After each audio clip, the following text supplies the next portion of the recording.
Linder, you continue to be all over the map and all over the headlines of the fencing world. What types of things are you doing in your training, but also kind of in your rest time to ensure that you're always fresh and healthy? I've actually struggled with a lot of injuries recently. I strained my hamstring. I had shoulder injuries, fractured my back a year ago. So staying up to date, I do a lot of physical therapy and stuff like that. And your dad's a doctor, right? Yeah, he's an ER doc.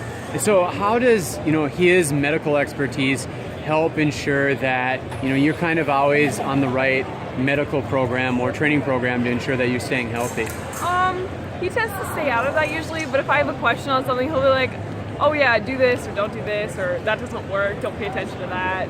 Kind of just a good resource to guide the knowledge. Better than medical advice online. Yeah, for sure. definitely. A great resource to have at home. Yeah. So how about what are types of things that you like to do to ensure that you're able to keep your mind off fencing, or even to remove yourself from the sport physically? You've talked in the past about kind of your agricultural interests, your shooting interests.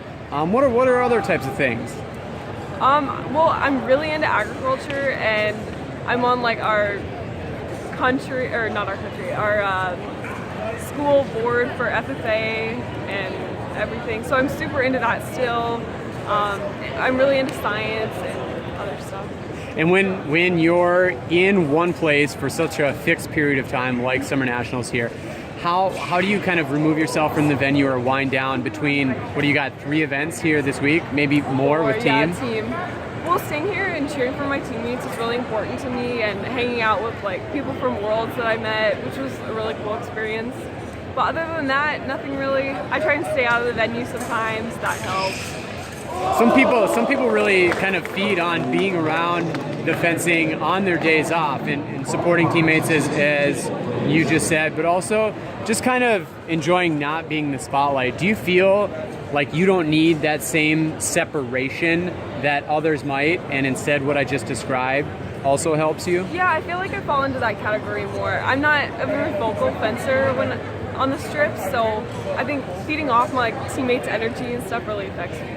So who are some of the people that you really enjoy watching on your day off? And is it other saber fencers, or do you like watching maybe more foil and epee?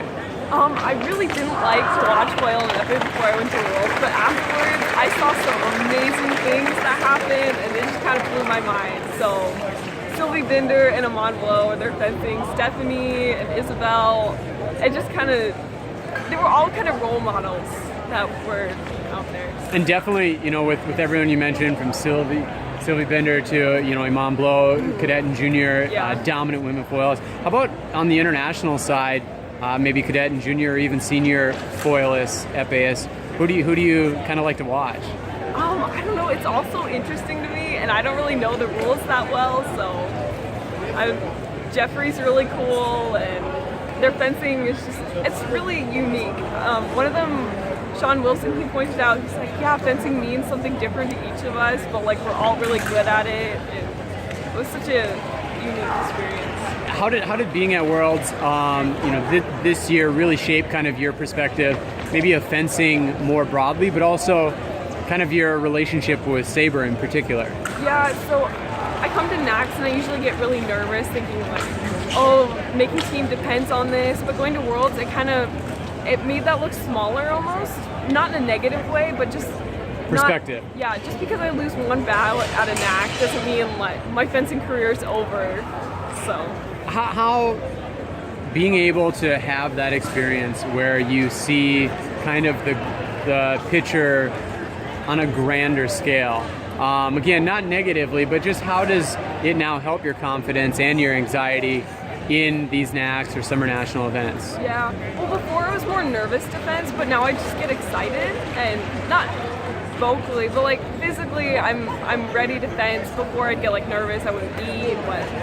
So is it that you're channeling that anxiety into more positive experiences? Yeah, definitely. Okay, and how are you seeing that, or how are you seeing that kind of manifest itself, or come through in your fencing? Do you feel more energetic or positive, or do you feel like visibly in the way you carry yourself?